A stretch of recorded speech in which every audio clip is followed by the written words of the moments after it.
Hello बच्चों, welcome back to my YouTube channel brains city. बच्चे आज हम लोग क्या पढ़ेंगे? क्लास 11th का फिजिक्स पढ़ेंगे। बच्चे हम लोग पढ़ रहे थे मोशन इन स्ट्रेट लाइन, जिसको आप लोग काइनेमेटिक्स बोलते हैं, जिसमें हम लोग मोशन इन 1 डायमेंशन, 2 डायमेंशन और 3 डायमेंशन के बारे में पढ़े थे, देखे थे।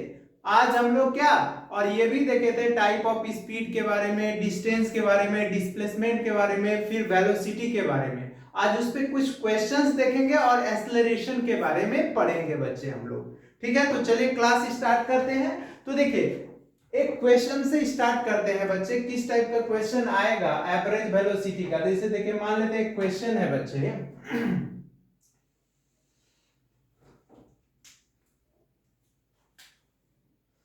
मान लेते हैं ये ए है और ये बी है और ये पॉइंट सी है। मतलब टोटल डिस्टेंस जो है ना बच्चे, ये डी है। इसके बीच का टोटल डिस्टेंस डी है। तो डी में ये S1 डिस्टेंस जो है ना V1 मीटर पर सेकंड के स्पीड से चल रहा है। फिर ये S2 डिस्टेंस जो है ना V2 मीटर पर सेकंड के स्पीड से चल रहा है। ये मीटर है बच्चे, मीटर। तो क्वेश्चन बोल रहा है कि फाइंड करो।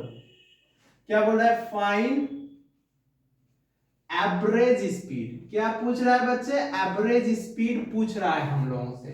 ठीक है, तो क्लियर है। क्या बोले कि दो टोटल डिस्टेंस डी दिया हुआ है, तो जिसमें आपको डी, तो ए से बी के बीच का डिस्टेंस जो है ना V1 है बच्चे। तो फाइंड एवरेज स्पीड बोल रहा है। तो देखिए सॉल्यूशन क्या होगा। तो देखिए एवरेज स्पीड में हम लोग पढ़ चुके हैं। क्या पढ़े हैं एवरेज स्पीड में? पढ़े हैं total distance by total time taken. यही ना पढ़े हैं बच्चे, टोटल डिस्टेंस। तो पहला नंबर हम लोग टोटल डिस्टेंस निकाल लेते हैं। तो टोटल डिस्टेंस, इसको मिटा देते हैं बच्चे। ये S1 S2 दिया हुआ है टोटल डिस्टेंस। ठीक है, तो टोटल डिस्टेंस हम लोगों को कितना दिया हुआ है बच्चे? S1 प्लस S2, ये मीटर है टोटल डिस्टेंस। अब टोटल टाइम चाहिए, तो टोटल टाइम के लिए क्या करेंगे हम लोग? ए से बी के बीच में देख लेते हैं। ए से बी के बीच में देखिए, ए से बी के बीच में हम टाइम निकाल रहे हैं। टाइम बराबर हम लोग जानते हैं क्या होता है? डिस्टेंस बटे स्पीड होता है डिस्टेंस बटे स्पीड। तो टाइम t1 बराबर कितना हो जाएगा? मान लेते हैं ए से बी के बीच में टाइम t1 लिया होगा, तो कितना डिस्टेंस चला है? S1। और कितना स्पीड? V1। ये हो गया सेकेंड। ठीक है, ए से बी के बीच में हम लोग देख लिए। फिर हम लोग बच्चे देखने जा रहे हैं बी से सी के बीच में। बी से सी के बीच में कितना टाइम होगा? तो time t2। Time t2 is equal to, तो डिस्टेंस बाय स्पीड, तो कितना डिस्टेंस चल रहा है? S2। और कितना स्पीड? V2। तो देखिए टाइम का तो मीटर था डिस्टेंस का, और ये मीटर पर सेकंड, तो मीटर कट के क्या हो जाएगा? सेकंड हो जाएगा। तो टोटल टाइम टेकन कितना हो गया? Total time taken is equal to हो गया T1 प्लस T2। तो T1 कितना होगा? S1 बटे V1 प्लस S2 बटे V2। ये हो गया बच्चे टोटल टाइम। टोटल टाइम हो गया और टोटल डिस्टेंस पता है बच्चे। तो एवरेज स्पीड बराबर average speed is equal to, तो total distance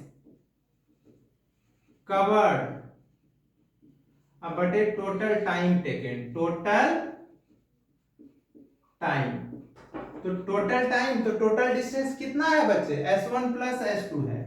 S1 plus S2 है, और टोटल टाइम कितना है? S1 बटे V1 प्लस S2 बटे V2। इसको एलसीएम लेके कर सकते हैं बच्चे। ये मीटर पर सेकेंड आ गया। यही हो गया आंसर। तो देखिए कुछ था, जब भी एवरेज स्पीड का बात करें बच्चे, तो क्या करना है? Total distance by total time. Total distance निकाल लेना है, फिर टोटल टाइम निकाल लेना है, और उसको क्या कर देना है? डिवाइड कर देना है। आप लोग को तो क्लियर है, कोई प्रॉब्लम तो नहीं होगा बच्चे।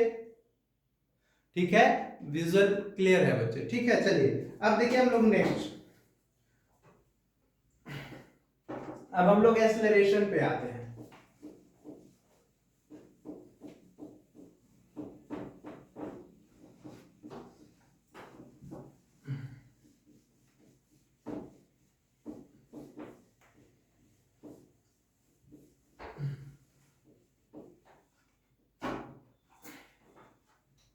तो देखिए एक्सेलरेशन क्या होता है बच्चे। पहला नंबर देखिए, हम लोग तो टाइप ऑफ स्पीड के बारे में पढ़ चुके हैं। यूनिफॉर्म स्पीड क्या होता है, नॉन यूनिफॉर्म स्पीड क्या होता है, एवरेज स्पीड क्या होता है, सब हम लोग पढ़ चुके हैं। वेलोसिटी भी पढ़ चुके हैं। एक्सेलरेशन का बात करते हैं। देखिए एक्सेलरेशन होता क्या है बच्चे। देखिए एक्सेलरेशन का मतलब, देखिए बहुत लोग बोलता है निगेटिव एक्सेलरेशन, पॉजिटिव एक्सेलरेशन। मतलब हम लोग जब गाड़ी चलाते हैं बच्चे, तो गाड़ी में देखते हैं स्पीडोमीटर होता है। जब एक्सेलरेट करते हैं गाड़ी को, अगर टाइम के साथ वेलोसिटी इंक्रीज कर रहा है बच्चे, तो वो पॉजिटिव एक्सेलरेशन का संकेत है कि एक्सेलरेशन पॉजिटिव है, गाड़ी एक्सेलरेट हो रहा है। आया बात समझ में। और अगर टाइम के साथ वेलोसिटी डिक्रीज हो रहा है बच्चे, तो वो निगेटिव एक्सेलरेशन है। मतलब उसको हम लोग रिटार्डेशन बोलते हैं, डी एक्सेलरेशन बोलते हैं। मतलब उस केस में टाइम तो बढ़ रहा है, टाइम चेंज हो रहा है, लेकिन स्पीड धीरे धीरे कम हो रहा है। एक समय ऐसा आएगा कि फाइनली गाड़ी का फाइनल स्पीड बच्चे जीरो हो जाएगा। ठीक है, जीरो हो जाएगा। तो हम लोग एक्सेलरेशन का बात करते हैं।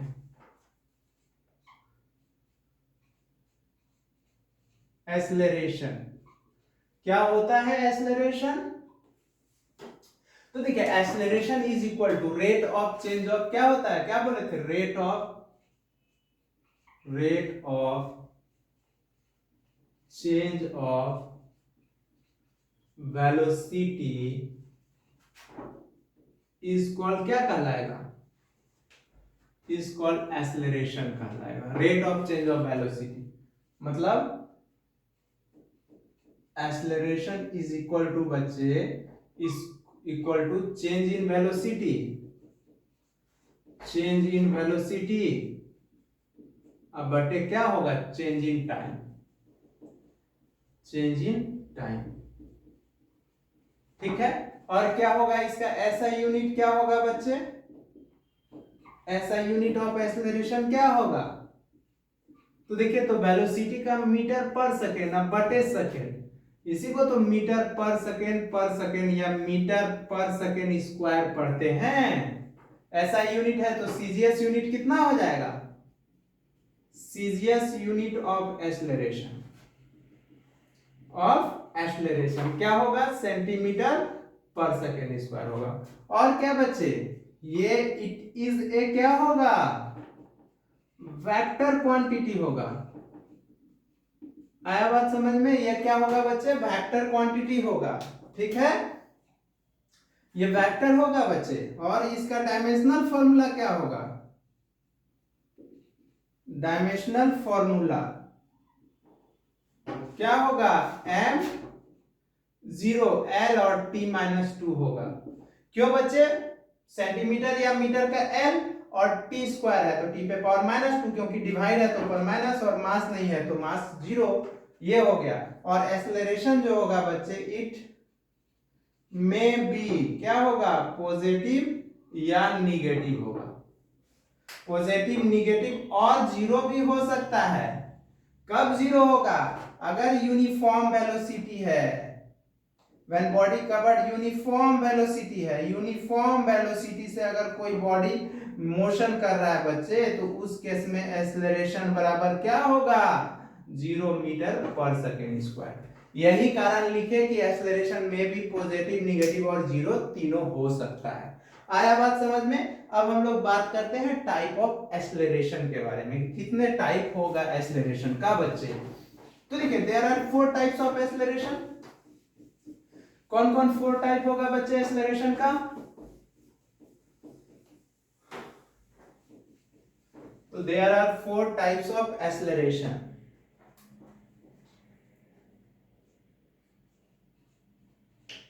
There are 4 type of acceleration। Acceleration का 4 टाइप होगा बच्चे। फर्स्ट क्या होगा,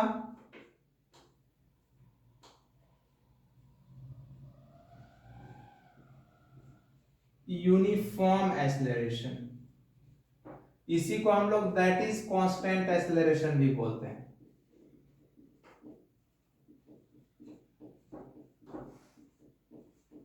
ठीक है। फिर दूसरा क्या होगा, non uniform acceleration. Non uniform acceleration, इसी को दैट इज हम लोग वेरिएबल बोलेंगे, वेरिएबल एक्सेलरेशन बोलेंगे। ठीक है। थर्ड क्या होगा बच्चे, थर्ड देखिए यूनिफॉर्म एक्सेलरेशन हो गया, नॉन यूनिफॉर्म हो गया, फिर एवरेज एक्सेलरेशन, एवरेज एक्सेलरेशन, अब फोर्थ होगा इंस्टेंटेनियस एक्सेलरेशन।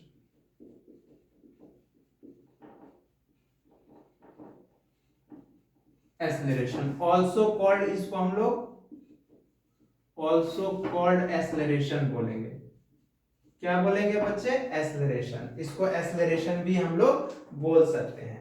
आया बात समझ में आप लोग को कि कितना तरह का एक्सेलरेशन होगा, तो एक्सेलरेशन चार तरह का होगा। कौन कौन होगा, यूनिफॉर्म होगा, नॉन यूनिफॉर्म होगा, एवरेज होगा और इंस्टेंटेनियस होगा।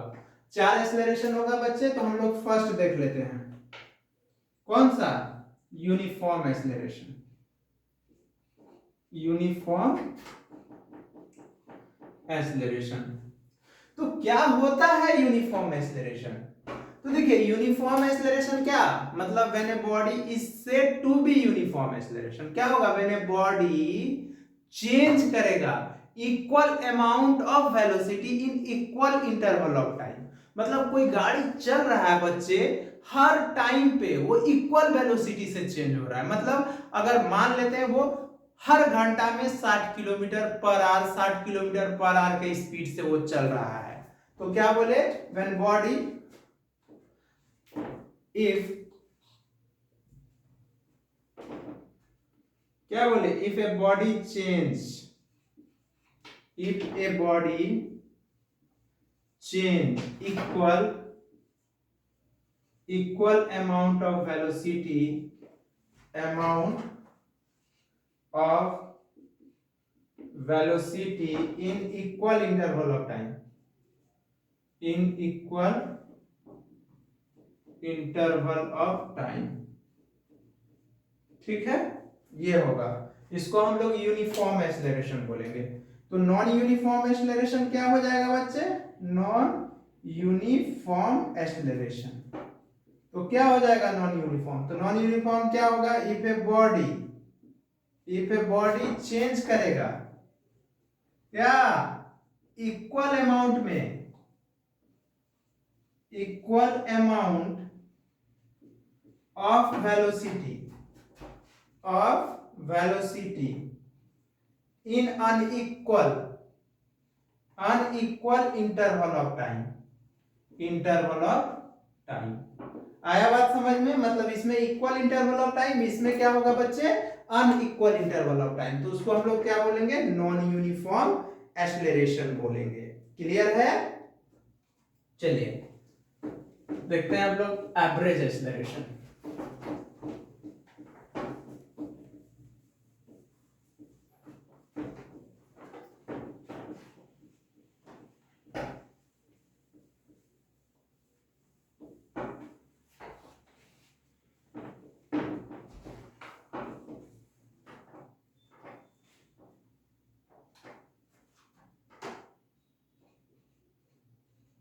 एवरेज एक्सेलरेशन, ठीक है, average acceleration,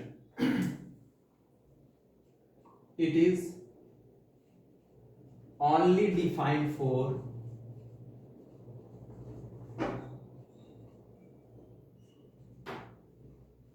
time interval।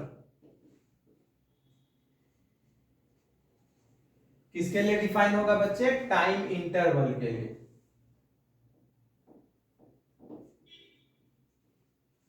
Time interval के लिए।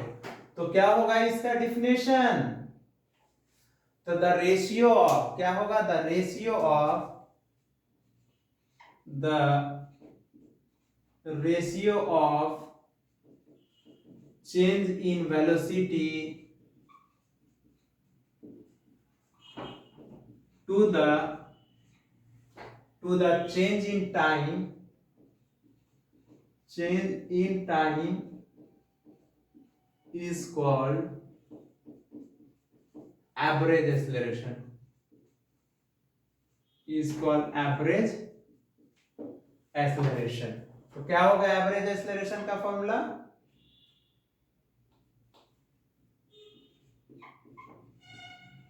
Average acceleration. तो इसको कैसे लिखेंगे? ए एवरेज लिखेंगे बच्चे, या वेक्टर है बच्चे, तो इसको हम लोग डेल्टा भी बटे डेल्टा टी लिखेंगे, मतलब चेंज इन वेलोसिटी बटे चेंज इन टाइम, मतलब v माइनस यू बटे t2 minus t1।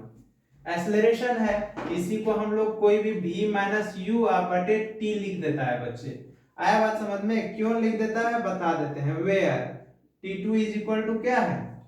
Time interval है, तो v बराबर फाइनल वेलोसिटी है, ठीक है। u क्या है?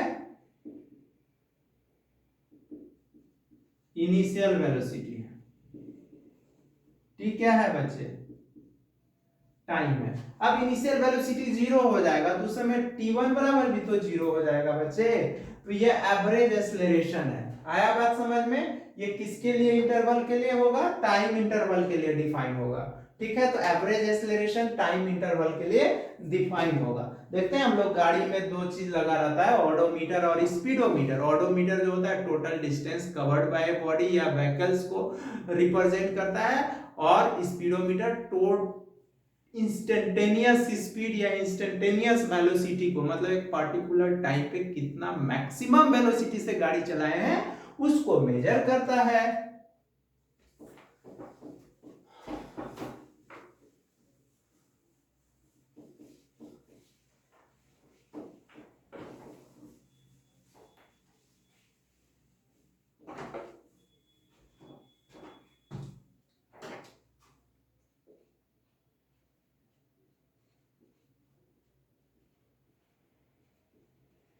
इंस्टेंटेनियस एक्सेलरेशन,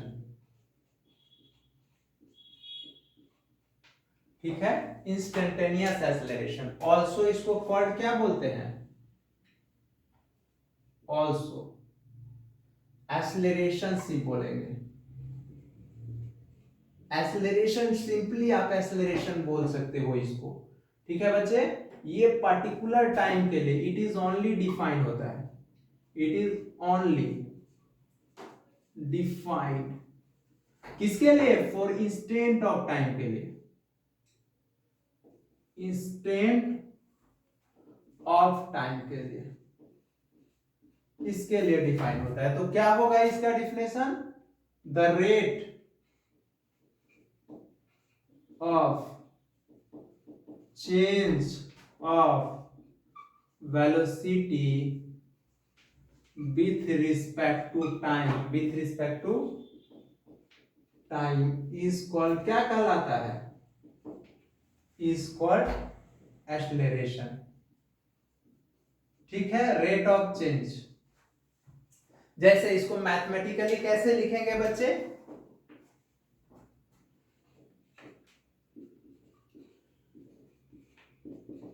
मैथमेटिकली कैसे? तो याद है एवरेज एक्सेलरेशन, इसको एक्सेलरेशन बोलेंगे इंस्टेंटेनियस। तो ये होगा limit delta T tends to zero, बहुत छोटा टाइम के लिए डिफाइन होगा बच्चे, डेल्टा वी बटे डेल्टा टी। डेल्टा का मतलब चेंज होता है, इसी को डीवी बटे dt बोलेंगे, मतलब इसी को rate of change of velocity with respect to time. तो देखिए एक्सेलरेशन का तीन फॉर्मूला होगा बच्चे। एक्सेलरेशन का देखिए तो अब v के जगह पे हम आपको नोट करके लिखाते हैं, तो आ गया बात समझ में। एक्सेलरेशन क्या होगा? dv बटे dt। देखिए एक्सेलरेशन का तीन फॉर्मूला होगा क्या? तो ये क्वेश्चन इससे बहुत अच्छा आ सकता है, बहुत अच्छा अच्छा क्वेश्चंस आता है बच्चे, जेईई मेंस हो, जेईई एडवांस हो, नीट हो या अदर भी कॉम्पिटिटिव एग्जाम जो भी हो बच्चे, उसमें अच्छा अच्छा क्वेश्चंस आता है। कैसे आता है देखते हैं। तो देखिए नोट, हम लोग जानते हैं बच्चे, क्या जानते हैं, v is equal to D R बटे डी टी होता है। और a इज इक्वल टू बच्चे डी भी बटे डी टी होता है। तो डी भी डी, अब भी के जगह पे कितना लग सकते हैं, डी आर बटे डी टी, अब बटे डी टी लिख सकते हैं। तो a का फॉर्मूला डी वी बटे डी टी आ गया, या डी टू आर बटे डी टी स्क्वायर आ गया। मतलब अगर वेलोसिटी टाइम रिलेशन दिया हुआ है तो एक बार डिफरेंशिएशन करना है, देख रहे हैं ना, एक बार। और अगर पोजीशन रिलेशन दिया हुआ है, या डिस्प्लेसमेंट रिलेशन दिया हुआ है, या डिस्टेंस रिलेशन दिया हुआ है, और आपसे एक्सेलरेशन पूछता है बच्चे, तो उसको दो बार डिफरेंशिएट करना है। एक बार डिफरेंशिएट करेंगे तो वेलोसिटी मिलेगा, दोबारा डिफरेंशिएट करेंगे तो एक्सेलरेशन मिलेगा, यही इंडिकेट कर रहा है। और तीसरा फॉर्मूला ये भी होता है बच्चे, क्या होता है, जैसे dv बटे dt है, और इसको dr से अपने नीचे ऊपर नीचे मल्टीप्लाई कर देते हैं, तो इसको dv बटे dr लिख सकते हैं, और dr बटे dt को क्या लिख सकते हैं यहां से, यूजिंग dr बटे dt इज इक्वल टू क्या लिख सकते हैं, v। तो पुट कर दीजिए, तो a इज इक्वल टू हो गया v dv बटे dr। देखिए अगर वेलोसिटी पोजीशन रिलेशन दिया हुआ है तो ये, मतलब एक्सेलरेशन का तीन फॉर्मूला आ गया बच्चे, जो कि एम्पियर है। क्या है, मारो टोटल रट्टा, क्या है, a is equal to dv बटे dt, या d2r बटे dt स्क्वायर, या v dv बटे dr। ये तीन फॉर्मूला आपको याद रखना है कि एक्सेलरेशन का ये तीन फॉर्मूला है। कब होगा, जब एक्सेलरेशन वेरिएबल, जब वेलोसिटी वेरिएबल होगा तब बच्चे। आया बात समझ में? क्यों, जब तो एक्सेलरेशन कांस्टेंट होगा तो वहां तो करना ही नहीं है। उस बताएंगे कैसे सोचना है बच्चे, क्वेश्चन पे कैसे सोचना है।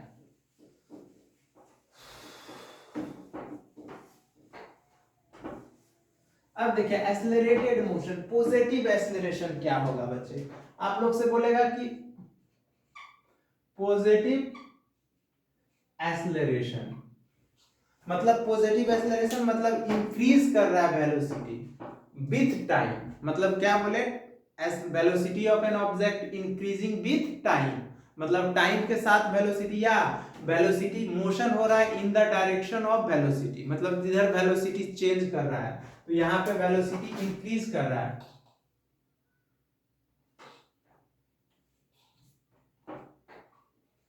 वेलोसिटी इंक्रीज विथ टाइम, मतलब या direction of motion in the direction of, क्या है, डायरेक्शन ऑफ मोशन है in the direction of displacement है, ठीक है।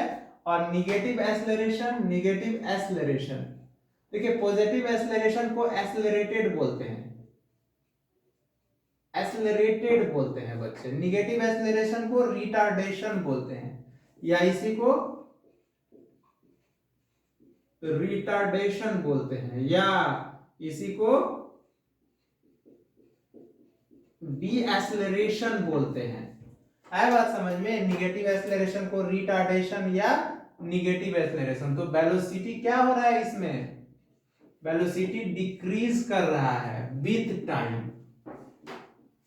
तो इस केस में एक्सेलरेशन जो लिखेंगे वो निगेटिव ए लिखेंगे, मीटर पर सेकेंड स्क्वायर। और अगर रिटार्डेशन लिखेंगे या डी एक्सेलरेशन लिखेंगे तो ए मीटर पर सेकेंड स्क्वायर लिखेंगे। आया बात समझ में, निगेटिव मतलब ये सोच लीजिए कि जिधर मोशन हो रहा है उधर ही वेलोसिटी इंक्रीज कर रहा है, मतलब वेलोसिटी का और डिस्प्लेसमेंट का डायरेक्शन सेम है, और यहाँ पे वेलोसिटी और डिस्प्लेसमेंट का डायरेक्शन अपोजिट है, मतलब ब्रेक लगा रहे हैं बच्चे।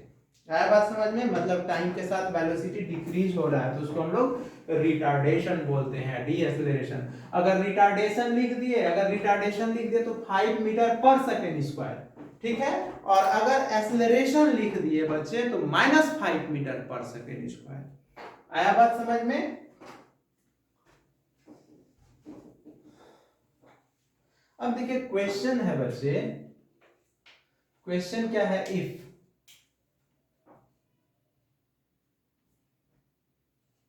s is equal to T square plus 4t minus 5 metre है, इतना है, ठीक है, 5 है, फाइंड कर रहा है, फाइंड एक्सेलरेशन एट t बराबर 3 सेकेंड। कितना सेकेंड पे बोल दिया? 3 सेकेंड पे। एक टाइम दिया हुआ है, पार्टिकुलर टाइम दिया हुआ है, मतलब इंस्टेंटेनियस एक्सेलरेशन का बात कर रहे हैं बच्चे। और अगर 2 टाइम दिया रहता तो एवरेज एक्सेलरेशन का बात करता। तो देखिए, तो अब गिवन में क्या लिखेंगे? गिवन तो s is equal to T square plus 4t minus 5। तो डिफ्रेंशिएट कर रहे हैं तो v बराबर क्या होगा? ds बटे dt। तो ds बटे dt करेंगे तो d यहाँ पे हो जाएगा T square plus 4t minus 5 बटे dt। इसको अलग अलग कर देंगे तो dt स्क्वायर बटे dt। अब प्लस 4 बाहर आ जाएगा बच्चे, dt बटे dt और माइनस d5 बटे dt, ये हो जाएगा, ठीक है। तो v इज इक्वल टू क्या हो जाएगा? ds बटे dt इज इक्वल टू, देखिए तो t स्क्वायर का इंटीग्रेशन क्या हो जाएगा? 2t। अब 4 है और dt बटे dt का कितना? 1 और कांस्टेंट का 0, क्योंकि हम लोग जानते हैं, क्या जानते हैं कि dt बटे 0 होता है और कोई भी कांस्टेंट का डिफरेंशिएशन 0 होता है, dt बटे dt का 1 होता है। और ये भी जानते हैं कि dx पे पावर n बटे dx होगा तो उसका वैल्यू nx पे पावर n माइनस 1 होता है, मतलब पावर से मल्टीप्लाई, पावर में एक कम होता है। अब देखिए एक्सेलरेशन बोल रहा है बच्चे, तो acceleration is equal to dv बटे dt इज इक्वल टू, अब देखिए b के जगह पे ds बटे करेंगे तो ये हो जाएगा d2s बटे dt स्क्वायर, d2s बटे dt स्क्वायर, ये 2 dt बटे dt अब प्लस d4 बटे dt, क्या हो जाएगा? 2 इंटू 1 प्लस 0, मतलब acceleration is equal to dv बटे dt is equal to d2s बटे dt square is equal to 2 metre पर सेकेंड स्क्वायर। मतलब ये कांस्टेंट एक्सेलरेशन क्या बता रहा है बच्चे? कि इंडिपेंडेंट ऑफ टाइम है, मतलब ये यूनिफॉर्म एक्सेलरेशन है, मतलब यूनिफॉर्म एक्सेलरेटेड मोशन से आपसे यहाँ से नेचर ऑफ मोशन भी पूछ सकता है। तो देख लीजिएगा कि अगर एक्सेलरेशन इंडिपेंडेंट ऑफ टाइम आ रहा है, ये टाइम यूज नहीं करना पड़ रहा है, ये टाइम को यहाँ पे पुट, अगर t आ जाता तो डिपेंड ऑफ टाइम आ जाता तो वो वेरिएबल एक्सेलरेशन हो जाता, लेकिन ये कांस्टेंट एक्सेलरेशन है बच्चे। क्या है ये? कांस्टेंट एक्सेलरेशन है, कांस्टेंट एक्सेलरेशन है। आया बात समझ में? तो देखिए बच्चे, क्लास को, लेक्चर को छोटा रखते हैं, अब इस पे जो भी जितना टाइप का क्वेश्चन होगा नेक्स्ट क्लास में इस पे क्वेश्चन ही लेके मिलते हैं बच्चे। तब तक आप लोग अच्छे से अपना ख्याल रखें और मेरे चैनल ब्रेन सिटी को बच्चे दोस्तों को बताइए, लाइक कीजिए, सब्सक्राइब कीजिए, क्योंकि यहाँ पे बच्चे क्लास 9, 10th, 11th, 12th का मैथ और फिजिक्स दोनों होता है बच्चे। Thank you.